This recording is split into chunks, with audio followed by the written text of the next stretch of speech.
plant community. I'm Pam, and thanks for tuning into my channel. Today we're going to talk about underrated plants. Now, for months or years even, we all gravitate to the most popular plant or popular by demand with social media and postings that we do. But I want to pay tribute to plants that may not be in the spotlight, may not be shown too often or at all on social media. So I have three plants that I believe provide beautiful foliage in your house, is extremely underrated in my opinion. And I just want to show them to you and talk about the care tips as we go along. So I have a total of three, as I mentioned, and my first plant will be this silver squill. See if I can really show you. This plant has beautiful splotches on it. Not quite sure if you can see. Like a leopard print to it. And the back has this, the camera really isn't doing it justice, but the color that you see, even though it's not really showing, it's kind of a maroon color. And let's see, I'm taking it out of this cash pot.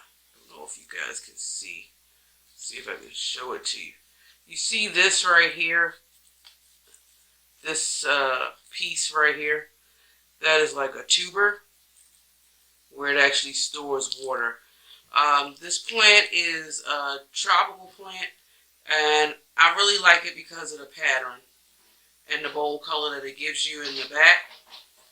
This plant, like I said, is very easy care. I traditionally let it dry out completely, and you can actually go for a while without even watering this plant, because just like the tuber that I showed you guys, it's kind of like the ZZ plant in that sense, where it actually holds water in this tuber part of the plant here.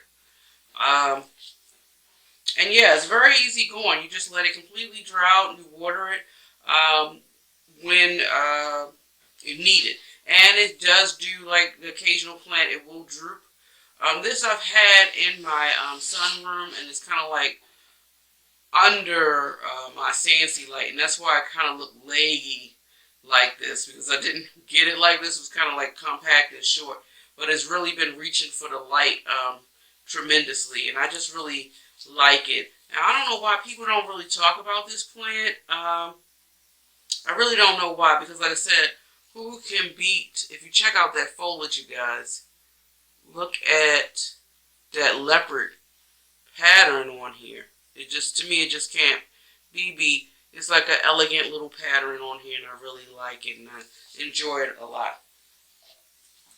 My second plant, really, these plants I haven't heard being talked about at all. Excuse me. My second plant is the cast iron plant.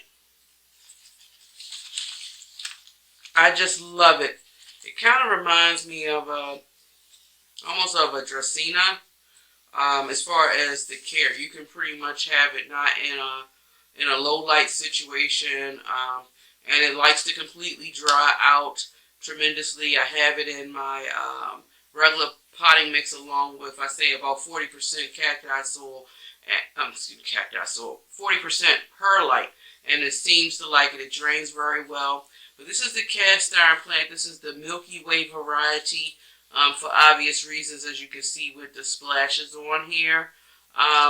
Very easy care. Like I said, you can pretty much put this in a low light situation in your home, and it gives a little spruce, like a splash of color, if you will. It's very dark and rich in the green. I've had this plant for maybe about 6 months or so, and it hasn't been giving me any problems at all. You don't have any issues with pests.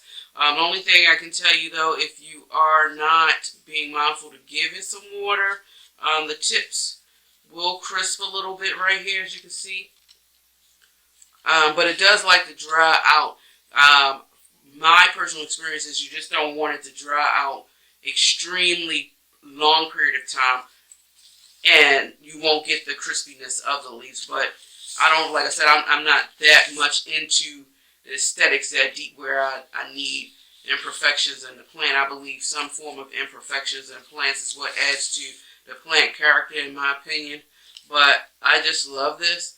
I want to get the all green variety one of the cast iron plant.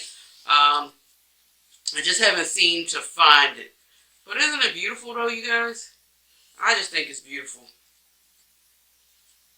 But yeah, Milky Way cast iron plant. My third and final plant, you guys, I got it because I like the structure of the leaves and I like the little splash of color that it does provide. And this is my Mandarin orange spider plant. And I actually don't know if you guys can see it. I actually wrote the tag so I wouldn't forget the name of this plant.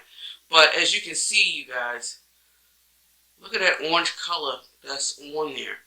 Isn't it beautiful? I just really love the shape, the elongation of the leaves. It's, coming out traditional like a spider plant would. This I have it, as you can see, in a ceramic pot because this plant, it does like to retain some form of moisture. It doesn't want to be completely dry, nor does it want to be sopping wet.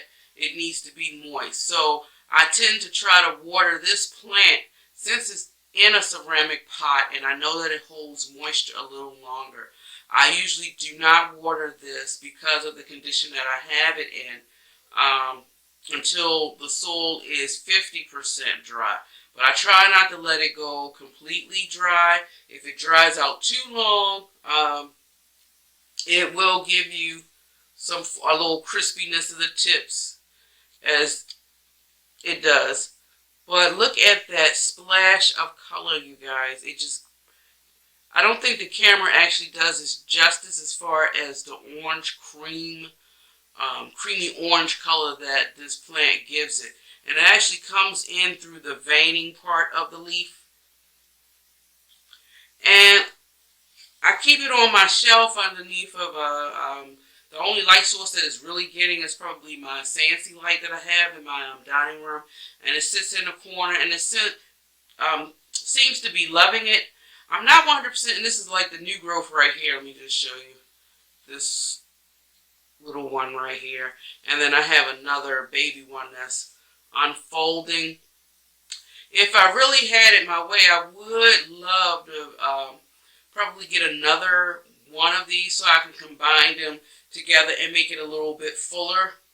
And I had this plant for about a year now, and I haven't really had any problems.